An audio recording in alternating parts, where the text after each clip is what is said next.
한국에서 온 김정래입니다. 저는 한국에서도 아주 아름답고 깨끗한 강원도 원주 가까운 횡성이라고 하는 곳에서 살고 있는 촌사람이죠. 이번에 미국에 이런저런 곳에서 말씀을 함께 나눌 수 있는 기회가 있어서 어, 여러분도 뵙게 되었습니다. 특히 이런 특별한 집회를 마련한 락포드 교회 우리 이재현 목사님과 또 우리 이재정 목사님 그리고 함께하는 이 김영진 목사님 등 시카고에 계신 성도님들과 또 이웃들께 감사를 드립니다. 저는 대략 40여 년 전에 시카고 나일즈에 좀 살았습니다. 그래서 시카고에 대한 따뜻한 추억을 함께 가지고 있기도 하죠. 이번에 이렇게 시카고 지역을 중심으로 해서 이렇게 함께 에, 줌으로 또 오프라인으로, 온라인으로 또 오프라인으로 함께 말씀을 나눌 수 있는 기회가 마련되었다고 해서 보시는 대로 인정한 재림신앙의 삶을 찾아서라고 하는 총 제목으로 오늘부터 화수목금토 5번의 주제를 나누어 보려고 합니다. 오늘 그 첫 번째 주제로 인정 거듭난 삶. 제가 삶에다가 빨간 표시를 하고 좀 크게 해놓은 것은 뭐 시간이 많아서 그렇게 한 건 아니고 뭐 아름답게 보이라고 그렇게 한 건 아니고요. 오늘의 주제 중에서도 이 삶이라고 하는 부분을 강조하기 위한 것이죠. 뭔가를 아는 건 참 중요합니다. 그런데 아는 것으로 끝나지 않고 사는 것도 사는 것으로 나아가야 되지요. 흔히 기독교 신앙의 본질을 가리켜 교훈이 아니라 계시다. 혹은 수양이 아니라 중생이다. 혹은 득도, 도를 깨닫는다 그러죠. 득도가 아니라 영생이다. 여기 교훈, 수양, 득도라고 하는 세 가지 단어는 일반적인 종교 삶을 가리킬 때, 종교 생활을 가리킬 때 흔히 사용되는 용어들인 것 반면에 교훈이 아니라 계시, 무슨 뜻이에요? 사람들이 이렇게 살면 좋아 하고 가르쳐주는 위대한 선생님의 가르침이 아니라 하나님께서 우리에게 그분의 뜻을 드러내시고 가르쳐 주셨다. 그럴 때 계시라고 하지요. 아무리 수양해서 수양 필요해요. 수양 필요 없다는 게 아니고요. 수양이 늘 필요한데 수양보다 사람이 거듭나야죠. 그래야 소위 뭐 괴로움의 문제, 고통의 문제, 아픔의 문제 해결하는 것도 우리 삶에서 대단히 중요하지만 괴로운 문제, 아픈 문제, 고통스러운 문제 해결하고 난 다음에 생명의 문제가 해결되지 않으면 궁극적인 종교의 의미는 없으니까요. 그래서 기독교는 단지 도를 깨닫는 신앙이 아니고 생명을 제공하고 가르치는 신앙이고 그 과정이 내가 나를 많이 가다듬는 수양보다는 아예 본질적으로 거듭 중생이란 말은 거듭나야 한다 이제 그런 뜻이죠. 그래서 오늘은 제가 소위 기독교 신앙의 근본 수양은 수양이 아니라 중생, 이 중생이란 말은 또 한 번 태어난다 그런 뜻이잖아요. 이거는 사람은 고쳐서 쓸 존재가 못 된다 그런 뜻입니다. 수리해서 쓸 수 있는 존재가 아니고 사람은 아예 다시 태어나야 근본적으로 해결이 된다. 이제 그런 의미가 이런 표현 속에 담겨 있죠. 이것을 나타내 주는 유명한 대화가 소위 요한복음 3장에 기록되어 있는 니고데모와 니고데모라는 사람이 예수를 찾아와서 나눈 대화 속에 언급된 이 문답 속에 나타난 이 표현입니다. 사람이 니고데모가 와서 묻죠. 사람이 어떻게 하여야 하나님 나라를 볼 수 있습니까? 이렇게 묻자 예수의 대답이 주어집니다. 예수께서 대답하여 이르시되 진실로 진실로 내게 이르노니 사람이 거듭나지 아니하면 거듭나지 아니하면 하나님 나라를 볼 수 없느니라 했어요. 그러니까 수양을 아무리 많이 하고 뭐 자기를 아무리 많이 갈고 닦아도 그거 가지고는 성경이 말하는 하나님 나라, 소위 그걸 이제 기독교적 용어로 구원이라고 말해 보십시다. 구원 못 받는다는 거예요. 거듭나지 아니하면 두 번 난다는 거잖아요. 그러니까 이 니고데모라는 사람은 대학자거든요. 나이도 많고. 이 말 듣고 니고데모가 묻죠. 사람이 늙었는데 어떻게 날 수 있어요? 뭐 엄마 뱃속에 또 들어갑니까? 그때 예수께서 하시는 대답.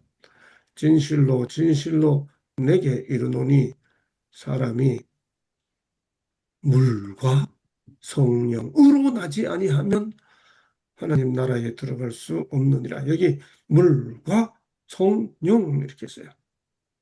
여기 물과 했죠. and 헬러로 카이라고 그러는데 이 카이 영어로 and에 해당되는 이 단어는 때때로 즉이라고 하는 의미도 있습니다. 물, 즉 성령으로 나지 아니하면 그래서 물로 나는 게 뭘까? 물로 나는 게 이게 다 하나님의 영의 역사로 이루어지는 일인데 이게 거듭나는 게 뭐냐라고 물을 때 예수께서 물과 성령으로 나지 아니하면 바로 이 사실을 하나의 의식으로 표현한 것이 예수께서 역사적 사회로 보여주신 영어로 baptism, 영어로는 표현이 하나예요. baptism, baptism. 근데 우리말로 번역어가 두 개지요. 요한복음 3장 20절 요한도 침례를 주니 거기에 물들이 많음이라. 여기 혹시 우리 성도님들뿐만 아니라 소중한 이웃분들도 오셨겠죠? 여러분들 편안하게 여러분이 가진 성경을 열어보시면 한국 성서공회에서 발행된 같은 성경임에도 불구하고 요한복음 3장 20절을 번역하는 용어가 침례라고 번역한 성경도 있고 세례라고 번역한 성경도 있지요. 그래서 많은 크리스천들이 The Baptist John, John the Baptist, 그 요한을 가리켜 침례 요한이라고 부르기도 하고 또 세례 요한 이렇게 부르기도 하죠. 여하튼 거듭나야 된다라고 하는 이 사실을 하나의 의식으로, 세리머니로, 기독교적 의식으로 예수께서 직접 보여줬습니다. 그게 예수께서 이 땅에 오셔서 그의 사명을 시작하시기 전에 요한이라고 하는 선구자가 먼저 와서 사람들에게 거듭남의 의식을 시작했습니다. 어떤 종교나 소위 공적 입교 절차가 있죠. 그 당시로 말하면 침례 요한, 흔히 또 세례 요한이라 부르는 이가 와서 이 운동을 시작하면서 사람들이 와서 이제 침례 혹은 세례를 받기 시작했어요. 그때 여기 요한복음 3장 20절이 말하는 것처럼 요한도 침례를 주니 거기 물들이 많음이라 사람들이 와서 침례를 받더라. 또 마태복음 3장 13절 16절에 보면 이때 예수께서 갈릴리로서 요단강에 이르러 그다음 예수께서 침례를 받으시고 곧 물에서 올라오실세. 이렇게 해서 이 공적인 그리스도인 신앙 생활 혹은 신앙 경험의 공적 출발이 이 의식으로 시작이 돼요. 그게 무슨 의미예요? 예수께서 말씀하신 사람이 거듭나지 아니하면 이 거듭났다는 것은 그 사실을 하나의 의식으로 확인하는 절차, 그게 베티즘이에요. 제가 코비드 19이 한창이던 2021년이었습니다. 여러분 여기 제가 실제로 만났던 어떤 노 교수님하고 굉장히 비슷해 보이는 어떤 그 일러스트레이션, 이 그림 사진이 없을까 하고 이리저리 찾다가 야 이거 거의 그분하고 똑같아 싶은 그림 하나 찾았습니다. 그래가지고 제가 이분을 만날 당시에 연세가 87이었어요. 이분이 뭐 나름 대단한 분이었습니다. 뭐 우리나라 최고의 우리나라에서 제일 좋은 국립대학교, 제가 다들 짐작하시겠지만 특정 학교 이름을 명사로 말하지는 않겠습니다. 그 대학에서 영어를 전공하셔서 그야말로 영어라는 말이 잉글랜드에서 온 다 언어 잉글리시잖아요.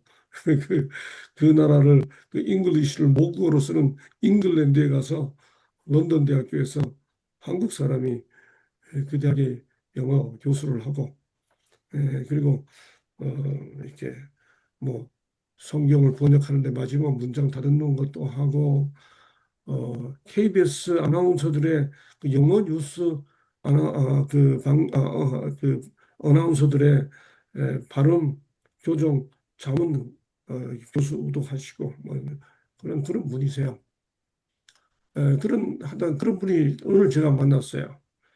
코비드 19이 한창일 때인데 뭐 다들 예배가 중단되고 해서 저희도 그냥 집에서 있다가 어느 날 문득 아내가 여기 가까운데 아무래도 여기 우리가 아는 사람인 것 같아 라고 해서 그 유튜브 보다가 알려주길래 봤더니 제 수업을 들은 제자가 제가 사는 곳에서 가까운 곳에서 요양원을 하는 거예요. 그래서 어느 날 찾아갔습니다. 찾아갔더니 요양원이 아주 크고 거기 갔더니 한 네다섯 분의 대학 교수들 우리 거기 요양을 와 있어요. 이분이 그 중에 한 분이었습니다. 그래서 제가 어차피 예배가 없기 때문에 제가 갔더니 그 제자 되시는 그 원장님이 아주 저를 환영하고 맞아주고 해서 제가 그리 나가서 도와주게 됐습니다. 정기적으로. 우리 교수님들이 많이 반가워하고 또 저도 영국에서 공부했기 때문에 특별히 이분하고 공통된 관심사가 있고 영국 생활 이야기하고 이분이 아주 반가워해요. 제가 그래서 거기 나가서 이렇게 성경을 뭐 이렇게 가르치고 궁금한 분들을 모아서 이런저런 말씀을 가르치기 시작하는데 이분이 한 네다섯 분이 함께 모여서 성경을 공부한 그 옆자리에 와서 이렇게 가까이 오는 듯 마는 듯 적당한 거리를 두고 이렇게 옆에 앉아가지고 귀를 기울여 들으시는 겁니다. 그렇게 성경 말씀 연구가 하나 한 주 두 주 이렇게 쭉 진행되다가 오늘의 주제인 침례 이야기까지 다다르게 됐어요. 침례를 이야기하는 이 자리에 이분이 관심을 많이 기울이고 들어요.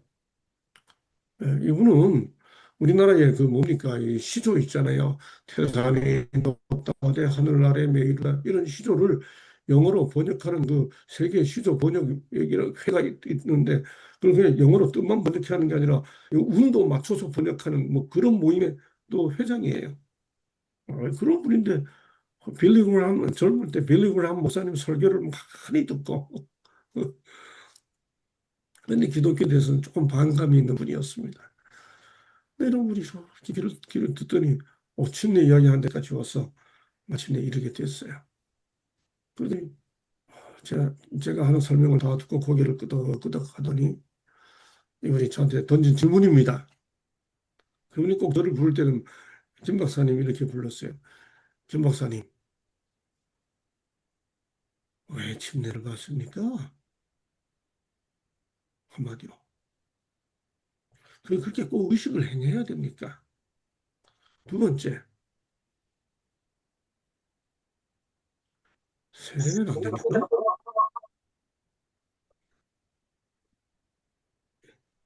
이분이 그때 저에게 던진 두 가지 질문입니다. 제가 오늘 이렇게 다루려고 하는 주제, 소위, 어,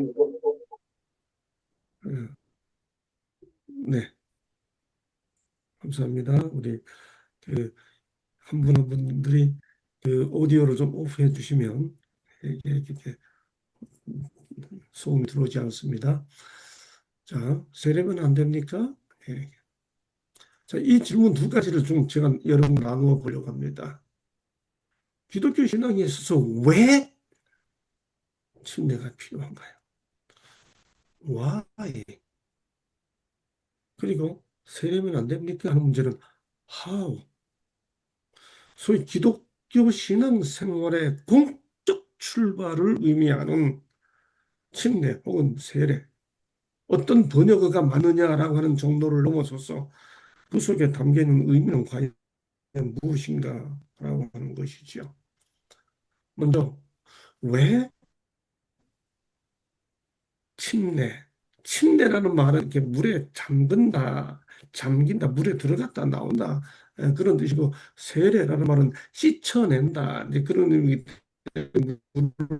뿌리잖아요. 네, 그렇습니다.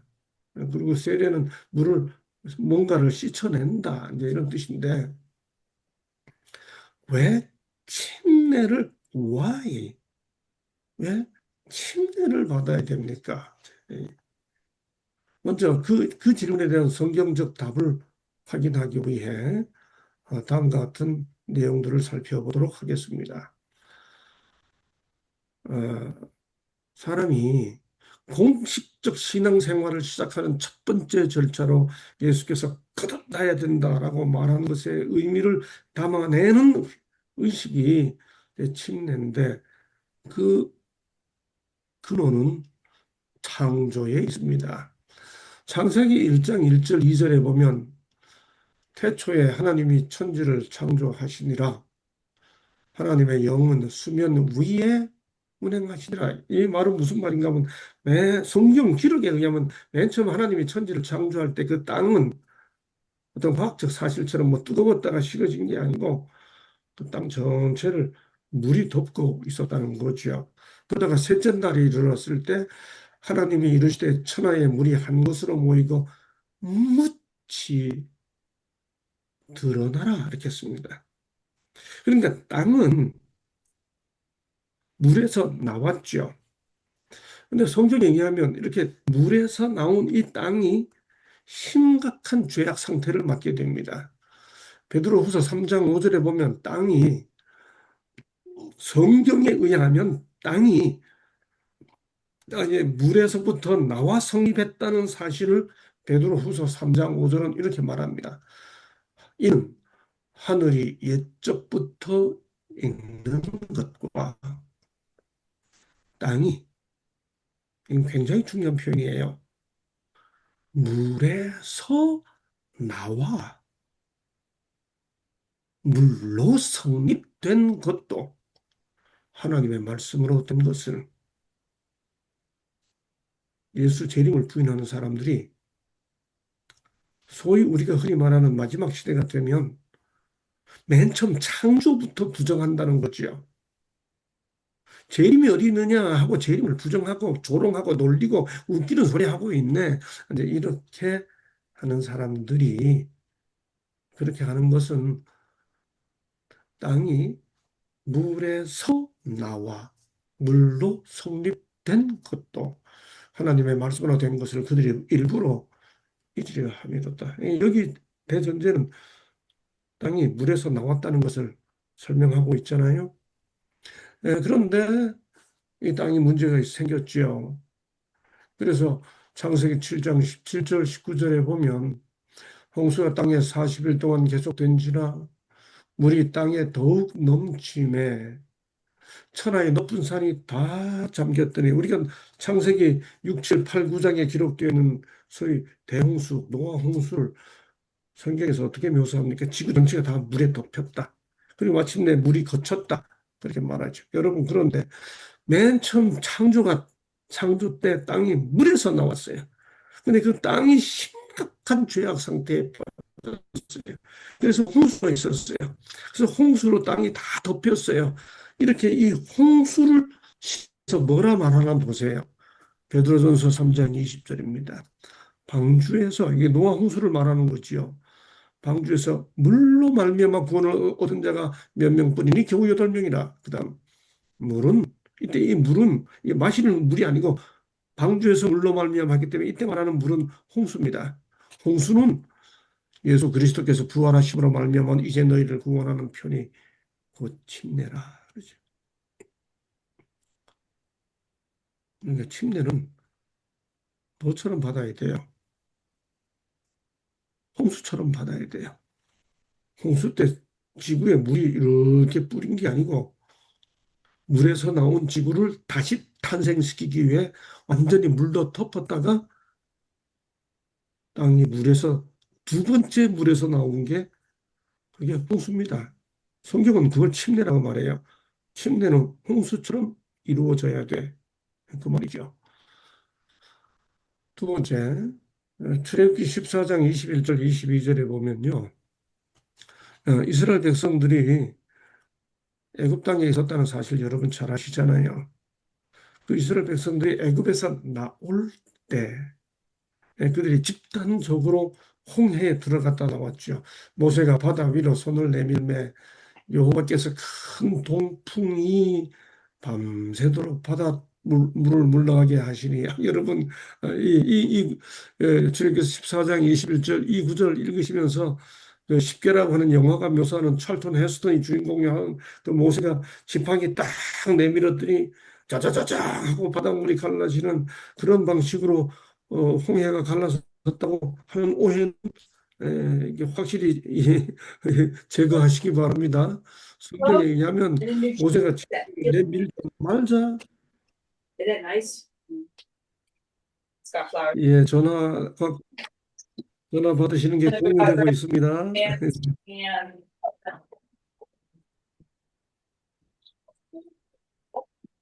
What size of sheet you buy? full. Oh. 이거 강의를 들으시는 예, 분들은 자기 그것을 뮤트로 꼭 바꿔주시기 바랍니다. 예, 전화를 받으시면 내용이 다 공유됩니다. 네, 다시 말씀드리는데, 예, 오디오를 꼭 뮤트로 바꿔주시기를 바랍니다. 그래서 지팡이를 딱 내밀어가지고 쫙 갈라진 게 아니고요. 바람이 밤새도록 불어서 갈라졌죠. 그 다음에 그때 이스라엘 자손이 바다 가운데를 지났습니다. 그런데 이 사실, 이스라엘 백성들의 홍해 도강 사건 이 사실을 성경은 고린도전서 10장 1절 2절에서 뭐라 설명해요. 우리 조상들이 다 구름 아래 있고 바다 가운데로 지나며 모세에게 속하여 다 구름과 바다에서 침례를 받고 물론 세례라고 번역된 성경 가진 분들이 계세요. 지금 여러분 침례라고 번역된 성경과 이 미국은 남침례교회, 베프티즘 남침례교회가 다 제일 큰 교회잖아요. 한국은 종로교회, 감리교회가 제일 큰 교회입니다만, 그래서 남침례교회 영향으로 한국말로도 침례라고 번역한 성경도 있고 번역어가 뭐냐 하는 게 중요한 것이 아니라 그 번역어가 나타내는 형식을 이제 확인해 보는 겁니다. 분명히 보면 다 바다 가운데로 들어갔죠.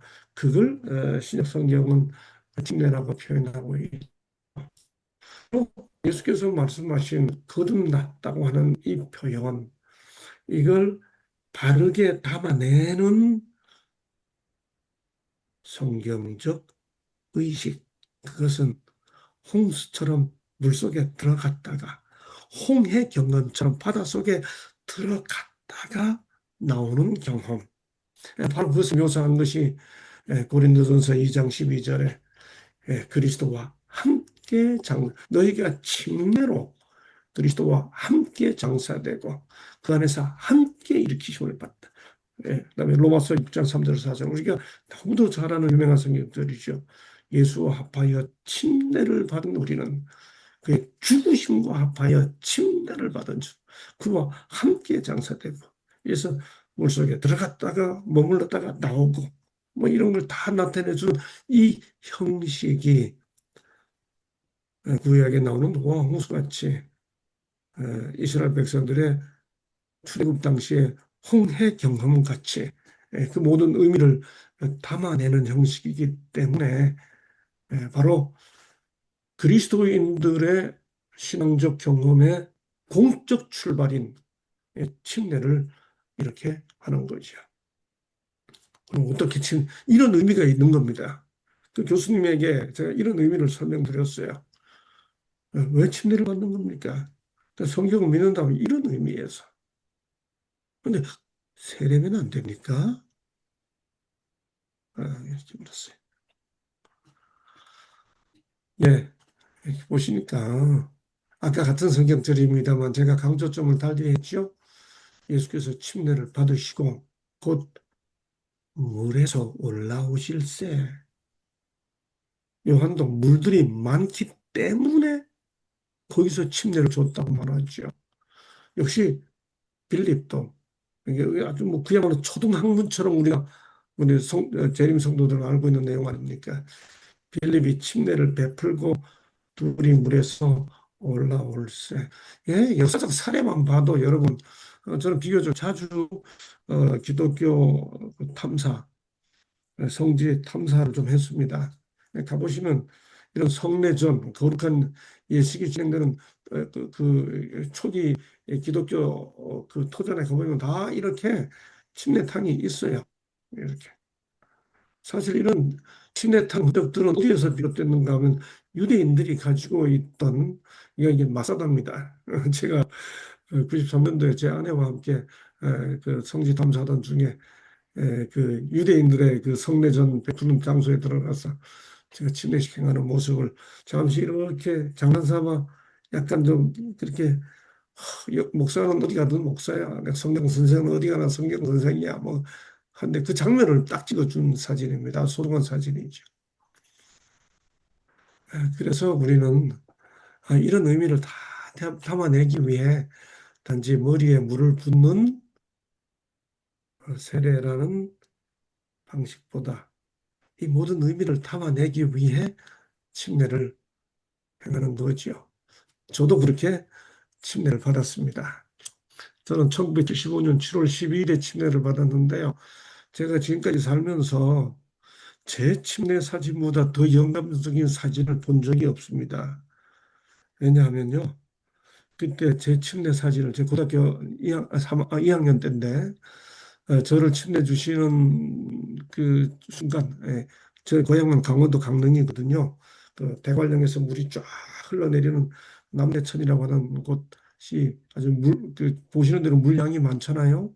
그 회산이라는 곳에서 침례를 받는데 그 사진 찍으시는 분이 이게 조작을 실수해가지고 이게 빛이 들어가는 바람에 저에게 침례를 주시는 인간 목사님의 형상이 싹 사라져 버리고 빛만 남고 그 목사님의 팔만 탁 남아가지고 마치 저 빛이 저를 침례 주는 것 같이 돼가지고 저의 침례 사진만큼 영감적이고 감동적인 사진을 지금까지 제가 본 적이 없습니다. 저는 빛이 저는 빛이 저를 침례 주는 것 같은 사진입니다. 이렇게 저도 75년에 침례를 받고 고등학교 2학년 때 제 모습이 참 애띠죠. 그리고 왼쪽 아이는 제 딸이고요. 오른쪽 아이는 제 아들인데 또 이렇게 지금 침례 주는 이 장소는 한국재림교회 성도들이 거의 성지처럼 생각하는 종목리 침례 터줏탕입니다. 일제 때 신앙 박해를 받던 분들이 함께 모여들면서 신앙을 지켰던 현장 바로 그 침례 베풀던 그 폭포 아래 가서 침례를 우리 두 아이에게 주는 장면입니다. 그런데 이게 뭡니까? 유지죠. 윷놀이 해보면 독에 걸린 모 중에서 가장 많이 나오는 게 뭐예요? 예, 개죠. 개가 나올 확률이 12%가 넘답니다. 통계상. 사실인지 아닌지 저는 몰라요. 제가 갑자기 침례 이야기 하다가 이 개를, 이 윷을 보여드리는 이유가 있습니다. 바로 그 노 교수님에게 제가 이런 답을 다 드렸는데 그 노 교수님이 제가 전혀 생각하지 못한 질문을 하셨습니다. 지금까지 제가 성경을 가르치는 분 중에서 단 한 번도 받아보지 못한 질문입니다. 김 박사님 설명을 들으니 왜 침례를 받는지, 왜 그런 의미를 담아내는 표현이 그런 형식으로 표현돼야 한다는 것 제가 다 납득이 됐습니다. 그렇게 한 다음에 이분이 내게 이런 질문을 했습니다. 그런데 침례를 받은 사람과 세례를 받은 사람은 삶이 뭐가 다릅니까? 다시 말해, 세례를 안 받고 침례를 받으면 침례 받은 사람은 세례 받은 사람보다 뭐가 달라도 다릅니까? 질문이 그거였습니다. 저 한 번도 그런 질문 받아본 적이 없습니다. 무엇이 옳으냐 그르냐만 늘 질문을 들었지, 그 침례를 옳은 방식의 침례를 받으면 그 사람의 삶이 얼마나 더 성경적인 삶이 사람이 되느냐, 그런 질문을 받아본 적이 없거든요. 제가 뭐라고 대답했겠습니까? 사람 따라 다르겠지. 사람 따라 다르겠죠. 침례 받아도 받기만 한 사람이 있을 거고 세례 받은 사람도 진실하게 신앙생활을 하는 사람이 있을 겁니다. 결국 사람 따라 다르겠죠. 그랬더니 이분이 이어서 뭐라 그러는가 하면, 결국 그렇다면 사람 입장에서는 다 침례나 세례가 도찐개찐이네요. 도찐개찐의 표준어가 독인개인이지요. 여러분, 사람 따라 결국 그 삶이 결정된다면 사람 입장에서는 침례받으나 세례받으나 도찐개찐입니다. 그 말에 그런 그 교수님의 반응에 대해 여러분 어떻게 생각하십니까? 저는 사실 그 교수님의 그 반응이 되게 커다란 도전이 되었습니다. 여러분에게 대부분 침례를 받고 받은 분들이 여기 참여하고 계실 겁니다. 지금까지 침례 경험을 하지 않으신 분들이 함께 참여하고 계시다면 제가 지금까지 설명드렸던 바로 그런 의미가 그 속에 담겨 있다는 사실을 제가 말씀드렸고요. 이미 침례를 받은 분들이 계시다면 침례를 받은 내 삶과 세례를 받은 어떤 분의 삶에서 삶의 차이가 뭔가라고 하는 그 교수님의 질문에 대해 우리는 도전을 느끼지 않을 수가 없는 거죠. 그래서 그 교수님의 질문으로 신앙의 근본에 대한 그분의 질문이 바른 사실을 아는 게 중요하다고 하는 인식과 함께 그 바른 것을 아는 우리의 신앙이 삶으로 옮겨지지 않으면 도찐개찐이겠다라고 하는, 세상 사람들은 어차피 도찐개찐이라고 하겠다 하는 도전을 받게 된 거예요. 아무리 이게 옳다고 얘기해도, 이게 성경적으로 옳다고 아무리 가르쳐 줘도, 또 그렇게 내가 생각해도 우리를 바라보는 사람의 입장에서는 다른 걸 아는 삶으로 뭔가 다르지 않다면 어차피 신앙을 안 하는 사람들 입장에서는 정말 도찐개찐이에요. 그래서 신앙의 근본에 대한 우리의 성찰이 암과 함께 삶으로 반드시 옮겨가야 하는구나. 저는 그래서 그때 이후로 침례의 성서적 의미가 우리의 삶과 관련되어 어떻게 구현되어야 하는가에 대해 성경을 붙잡고 다시 살펴보기 시작했죠. 그러다가 이 구절을 만났습니다. 누구든지 그리스도와 합하기 위하여 침례를 받은 자는 그리스도로 옷 입었느니라. 옷을 왜 입나요? 두 가지 목적이죠. 하나는 자기의 수치를 보이지 않기 위해서 옷을 입습니다. 또 하나 옷은 왜 입나요? 자기가 어떤 존재임을 나타내기 위함이죠. 옷을 입어야 가릴 수 있고 옷을 입어야 나타낼 수 있습니다. 그리스도로 옷 입었다. 그리스도로 옷 입어야 그리스도와 없던 삶을 수치를 가릴 수 있고 그리스도로 옷 입어야 우리가 어떤 사람임을 나타낼 수 있다는 거죠. 여러분 여기 옷 입었다라는 요 단어를 우리 성경이 익숙하지 않은 분들에게는 좀 어색하겠지만 성경이 우리말로 번역되기 이전에 신약 성경 원어는 헬라어거든요. 그 헬라어로 옷 입었다라는 이 말의 원어 표현이 엔듀오라고 합니다. 신약 성경에서 이 엔듀오는 그리스도인 삶의 근본을 묘사하는데 대단히 중요한 동사입니다. 로마서 13장 11절에 보면 재림을 준비한다고 할 때도 갑옷을 엔듀어하자. 재림을 준비할 때도 오직 주 예수 그리스도로 옷 입자 이렇게 말합니다. 여기 로마서 13장 12절에 빛의 갑옷을 입자. 13장 14절에 그리스도로 옷 입자. 다 엔듀어예요. 이 엔듀어. 근데 저는 침례를 받은 자는 옷 입었다. 그리스도 옷 입었다. 엔듀어했다. 이 엔듀어했다는 말 자체가 추상 개념이잖아요. 구체적 개념이 아니잖아요. 여러분 그리스도로 옷 입었다는 말이 무슨 뜻이에요? 그러다가 에베소 4장 24절에서 침례를 받았다는 말은 그리스도로 옷 입었다는 말이고 옷 입었다는 말은 구체적으로 어떻게 살아야 된다는 답을 에베소 4장 24절에서 들었습니다. 하나님을 따라 의와 진리의 거룩함으로 지으심을 받았다. 뭐라 그랬습니까? 새 사람, 이 새 사람이 거듭난 사람이거든요. 다시 난 사람이거든요. 새 사람을 입으라. 엔듀어. 여기 엔듀어가 나왔습니다. 그런데 이 에베소 4장 24절이 다른 성경절과는 달리 이 엔듀어, 입었다, 그리스도로 입었다라고 하는 옷 입었다라고 하는 이 개념을 아주 구체적 개념으로 설명하는 것은 이어지는 접속사 때문입니다. 새 사람을 입으라. 다음에 어떤 단어가 나오는가 하면 그런즉이란 단어가 나옵니다.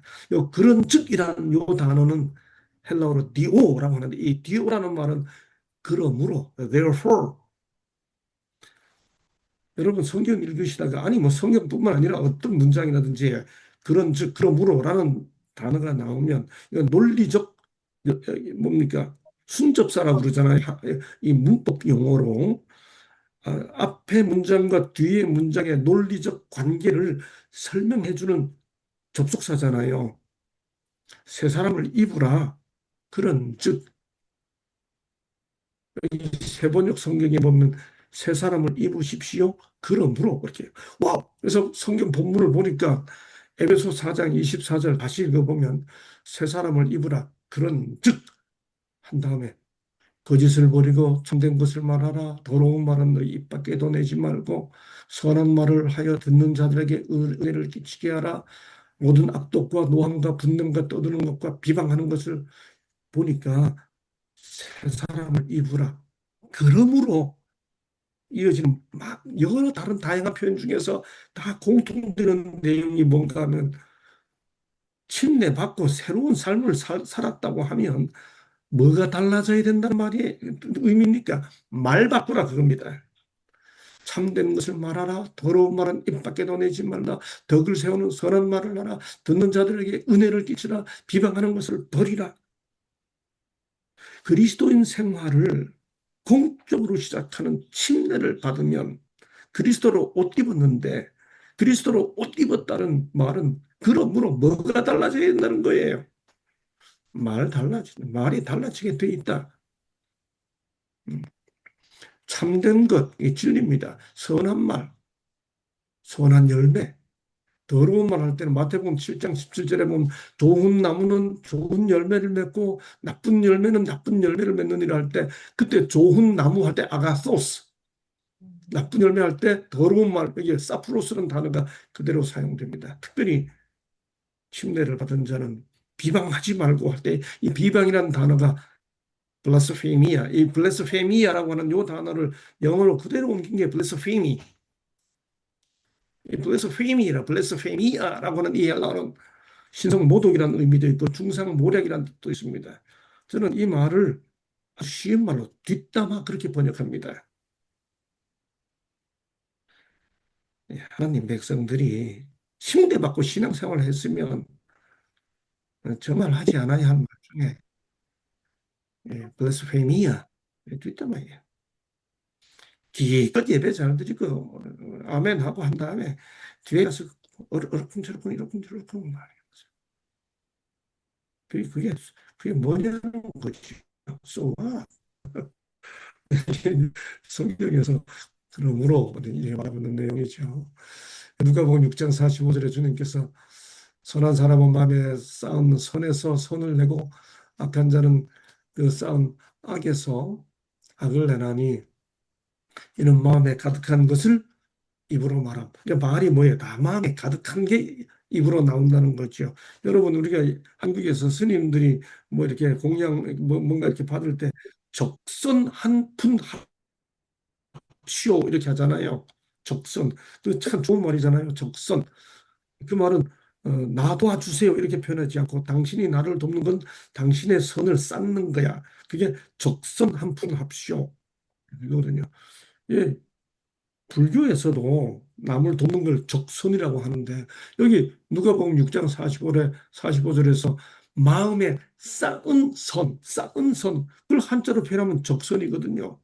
그리스도인들은 무슨 적선을 해야 돼요? 말적선이에요. 그래서 좋은 말 할 게 없으면 그냥 입을 다무는 게 그리스도인이라는 거죠. 남에게 말로 적선, 마음에서 그런 것을 품어내는 마음이 없으면 그냥 아무 말 안 하는 게 그게 칭찬받은 그리스도인들의 삶의 모습이라는 거죠. 골로새 4장 6절 너희 말을 항상 은혜 가운데서 소금으로 그게 함같이 하라. 예. 우리는 말을 통해 우리 마음이 어떠한지 드러내게 된다. 말은 그 사람의 품성이 어떠함을 나타내 줄 뿐만 아니라 품성에 영향을 끼친다. 다시 말해 품성에 따라 말이 나오고 말을 하는 만큼 그 사람 품성이 이루어진다는 거죠. 교회 안에 존재하는 모든 어려움의 10분의 9가 그리스도인답지 않은 말을 하는 데 있다. 깊이 도전받아야 할 내용이죠. 그래서 본문을 보면 새 사람을 입으라 그런즉 이어지는 내용을 보면 분을 내어도 죄를 짓지 말며 해가 지도록 분을 품지 말고 노함과 분냄과 이런 걸 버리라. 한마디로 침례받은 자는 어떤 모습이어야 한다는 거죠. 감정 다스림이 달라져야 된다는 거죠. 일찍이 자문에는 분을 쉽게 내는 자는 다툼을 일으켜도 노하기를 더디하는 자는 시비를 그치게 한다. 자문 16장 32절 노하기를 더디하는 자는 용사보다 낫다. 그래서 교회 증언 4권 347쪽에 이런 말씀이 있습니다. 흥분된 성질과 날카로운 비난은 사람들에게 감명을 주지 못하고 그들의 공감을 얻지도 못한다. 우리가 만일 진리를 가지고 있다면 고요함과 안정됨을 갖추게 된다. 우리의 언어는 예무가 있어야 하고 고상해야 한다. 제가 참 좋아하는 그 포테이션입니다. 증언보감 1권이라는 책 602쪽에 보면 진정한 위대함과 고귀함은 그가 지배받는 감정의 힘에 의해서가 아니라 그가 지배하는 감정의 힘에 의해서 측량된다. 격정을 나타내는 만큼 위대한 게 아니라 격정을 다스리는 만큼 위대하다. 이게 그런 의미인 거죠. 본문은 에베소 4장 24절에서 분을 내어도 죄를 짓지 말라. 사람이 분을 안 날 수가 없어요. 난 뭘 해도 웃기만 하는 사람은 정신 나간 사람이죠. 자동으로 분이 나요. 이렇게 설교는 저도 배고프면 막 엄청 배고픈데 아내가 빨리 밥 안 주면 빨리 밥 좀 줘. 저절로 이렇게 돼요. 분이 나요. 그런데 해가 지도록 분을 품지 말고 마귀에게 틈을 주지 말라. 이게 무슨 뜻이죠? 사람이 감정을 통제하지 못하는 순간 그게 마귀가 틈을 타는 순간이라는 거죠. 그래서 현대어 성경에 보면 여러분이 화를 내면 악마에게 발붙일 기회를 주기 쉽습니다. 크리스천이라면 감정 통제를 연습해야 되는 거죠. 네, 지금 보시는 이 거리는 모르시겠죠, 어디신지. 대한민국의 퇴계원이라고 하는 사거리입니다. 어, 지금 시간이 많이 지났기 때문에 지금 빨리 마무리를 하려고 합니다. 지금부터 한 35년 전에 이 퇴계원 사거리에 이런 플래카드가 붙었습니다. 안식교 이단 검증 공개 강좌 1985년이었는데요. 어떤 교회에서 우리 대림교회에 대해서 이런 공개 집회를 했습니다. 이 당시 저는 강남에 있는 어떤 교회를 섬기고 있었는데 친구가 여기에 있었습니다. 퇴계원이라고 하는 곳에. 그래서 이런 플래카드를 보고 저를 초청했습니다. 자네가 좀 와주게. 그래서 그 장소로 제가 갔습니다. 그때 실제로 그 강좌를 진행하신 분이십니다. 이분이 강좌를 진행하면서 참 이렇게 뭐라 그럴까요? 그 표현과 사용했던 단어가 우리에 대해서 객관적으로 비판하더라도 단어와 표현은 대단히 정중하고 신사적으로 할 수 있는데 표현부터 단어부터 되게 참기 어려웠습니다. 제가 참석했는데 참석한 청 중에 3분의 1 이상이 우리 재림 성도들이었습니다. 제가 제일 앞자리 옆에 제일 앞에 제가 앉았습니다. 이분이 한 2시간 넘게 우리에 대해서 아주 거칠게 비난했어요. 그래서 끝난 다음에 질문할 사람 질문하십시오. 제가 화가 많이 났습니다. 제가 그때 뭐 30도 되지 않았을 나이입니다. 저는 지금도 젊다고 생각하는데 제가 그때 얼마나 젊었겠습니까? 이게 의분이 막, 근데 제가 질문하십시오. 근데 딱 일어나서 제가 뒤로 돌아섰습니다. 딱 돌아서니까 모든 사람들의 눈이 저를 쫙 바라봤죠. 그때 제가 그 전체를 딱 내려다보면서 뭐라고 했는가 하면 여기 제가 보니까 재림 성도들 많이 참석하셨습니다. 여러분, 그런데 지금 목사님이 질문하라고 하셨습니다만 질문하지 마시기 바랍니다. 왜냐하면 저도 지금 화가 많이 납니다. 근데 여러분도 마찬가지시겠죠. 여러분, 우리가 지금 화가 난 마음으로 당신 틀린 말 했다고 이야기하고 우리가 진리다라고 하는 말을 하면 우리의 태도가 고요하고 안정되겠습니까? 지금 저도 이렇게 좀 화가 많이 납니다. 그러니 진리답지 않은 태도를 가지고 우리가 진리를 가졌다고 말해봐야 우리의 태도가 진리답지 못한 그런 질문은 안 했으면 좋겠습니다. 그렇게 하면 제가 돌아서서 우리 강사 목사님께 목사님 지금 몇 시간, 몇 분, 몇 초 동안 말씀하셨는데 저희가 똑같은 시간 길이만큼 우리 태계원에 있는 우리 교회에서 같은 집회를 준비할 터이니 부디 초청을 드리겠습니다. 그때 오셔서 지금 같은 시간만큼 우리가 답을 드릴 테니 부디 초청하시면 와주시기 바랍니다. 여러분, 그때 제가 잘했습니까? 저는 생각해보면 지금 생각해도 그때 제가 기특한 생각이 들어요. 야, 내가 어떻게 그때 그렇게 다 했을까? 예, 여기 야고보 4장 17절이라는 성경에 보면 오직 위로부터 난 지혜는 첫째 성결하고 다음에 화평하고 관용하고 양순하며 긍휼과 선한 열매가 가득하고 여기 위로부터 할 때요. 위로부터라는 단어를 헬라어로 보면 요한복음 3장 3절에서 예수께서 니고데모에게 사람이 거듭나지 아니하면 했을 때 그 거듭나는 단어와 아노센이라는 단어로 똑같은 단어입니다.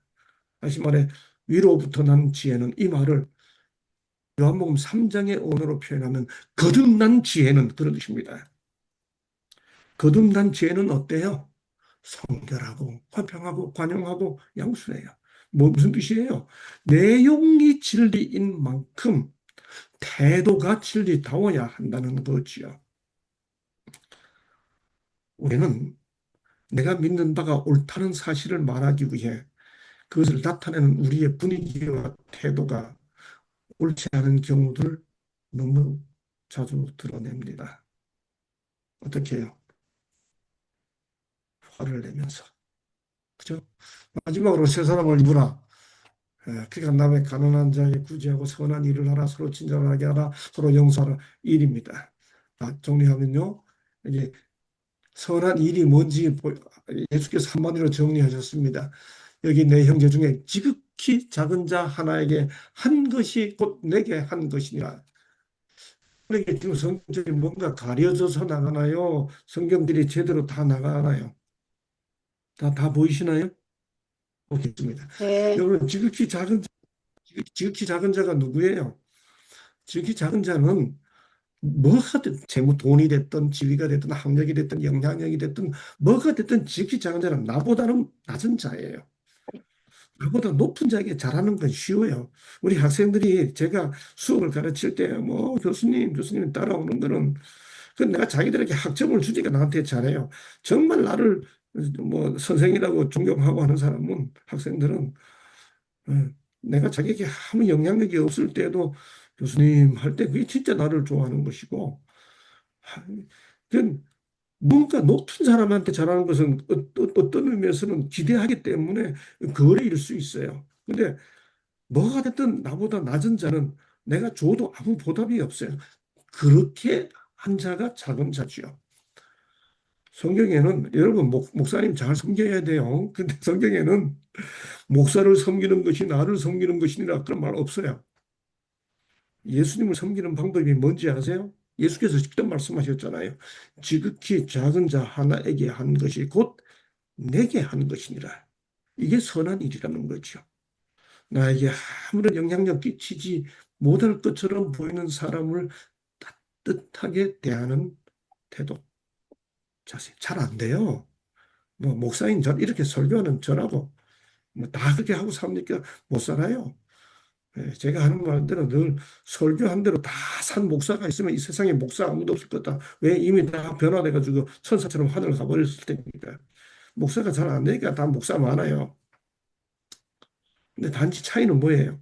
자꾸 알아차리는 거죠. 반성하고 우리 이렇게 삽시다 하고 권하는 거죠. 예, 아까 말씀드린 옷은 가리는 겁니다. 그리고 나타내는 겁니다. 우리 함께 침례받은 자답게 또 침례를 준비하는 자들답게 이렇게 그리스도 안에서 변화된 삶을 위해 살았으면 좋겠습니다. 시간이 많이 지났기 때문에 내게 질문한 그 교수님 마침내 결심을 하고 제가 침례를 드리는 장면입니다. 코비드 19이 한창이었기 때문에 저도 교수님도 다 같이 마스크를 하고 침례식을 베풀고 있습니다. 교수님은 지금도 90세가 넘으셨지만 김 박사님하고 전화하셔서 제가 지금까지 개인적으로 침례를 준 분 중에 가장 고학력,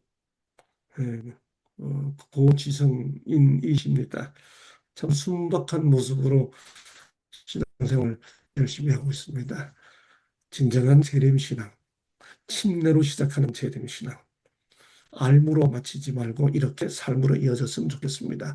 그리스도를 옷입고 선한 말을 하고 분을 다스리고 지극히 작은 자를 살리는 선한 일을 하는 삶으로 우리의 마음을 다시 한번 드리게 되기를 소망하면서 오늘 첫날 강의를 마치겠습니다. 잠깐 기도하겠습니다.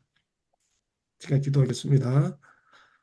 아버지 하나님, 비록 줌이지만 얼굴로 직접 만나지는 못하지만 이렇게 소중한 분들 모시고 하나님의 말씀을 생각해 볼 수 있는 시간을 갖게 해주셔서 감사합니다.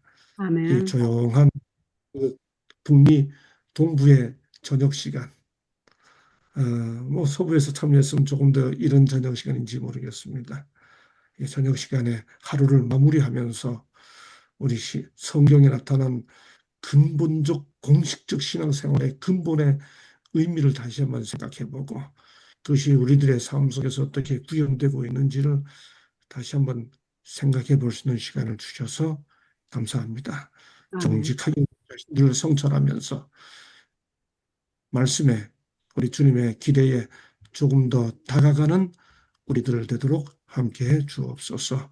이 소중한 집회를 마련한 우리 교회 락포드 교회의 하나님의 은혜가 함께해 주시고 또 참여한 분들 또 내일 또 반갑게 만나 이어진 나눌 수 있도록 함께 역사해 주시기를 감사하며 예수님 이름으로 간절히 기도합니다.